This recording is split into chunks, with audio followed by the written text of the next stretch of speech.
হ্যাঁ, বাংলাদেশেও অবৈধ ভারতীয় একেবারে নাই আমি বলবো না, বাট আমি আপনাদের অনুরোধ করব যদি থাকে আপনারা আমাকে একটু জানান, আমরাও যেন প্রপার পথে পাঠাইতে দিতে পারি। আমরা অগমত অবৈধ পথে পাঠাবো না, আমরা প্রপারভাবে পাঠাবো। এই জন্য কিন্তু আমরা মানে আসার আগে আমরা কিন্তু যে এলাকায় ইন্ডিয়া পুশিং করেছে এই মান্দারবাড়ি এলাকায় কিন্তু আমরা পরিদর্শন করে আসছি, যদি ওখানে নামা হয় না মানে হেলিকপ্টার দিয়ে আমরা ওই জায়গাটা ঘুরে আসছি।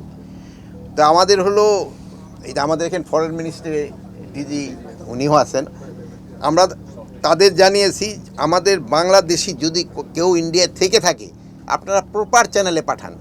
প্রত্যেকটার একটা প্রপার চ্যানেল আছে, যেমন আমরাও ইন্ডিয়ান যারা বাংলাদেশে আছে তাদেরও আমরা প্রপার চ্যানেলে পাঠাই, আমরা কিন্তু কাউরে পুশিং করি না। তো এই জন্য তাদেরও বলা হচ্ছে তারা প্রপার চ্যানেলে যদি বাংলাদেশিরা থাকে তাদের পাঠাক।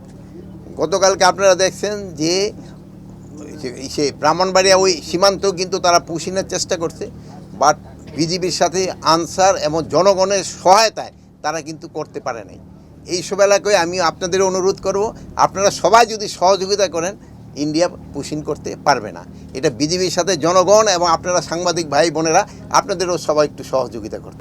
আমরা যে ডিপ্লোম্যাটিক সলিউশনের জন্য অলরেডি তো আপনারা চিঠি লেখা হয়েছে, আমাদের কাছে চিঠি লিখে হয়েছে। এবার আমিও যে আমাদের যে অ্যাম্বাসেডার আছে তাদের সাথেও আমি কথা বলছি, আমাদের ফরেন অ্যাডভাইজারের সাথেও কথা হয়েছে, আমাদের যে খলিলুর রহমান সাহেব ওনার সাথেও কথা হয়েছে, ওনারা ওই সাথেও যোগাযোগ করতেছে ডিপ্লোম্যাটিক লেভেলে যেন এই জিনিসটার সমস্যার সমাধান করা হয়। আমার কাছে এটা ওরকম উস্কানিমূলক মনে হচ্ছে না, যেহেতু এর আগেও কিন্তু ওনারা এক সময় এই পুশিংটা করছিল অনেক আগে, যে সময় আমি ডিজি বিডিআর ছিলাম সেই সময় করছিল।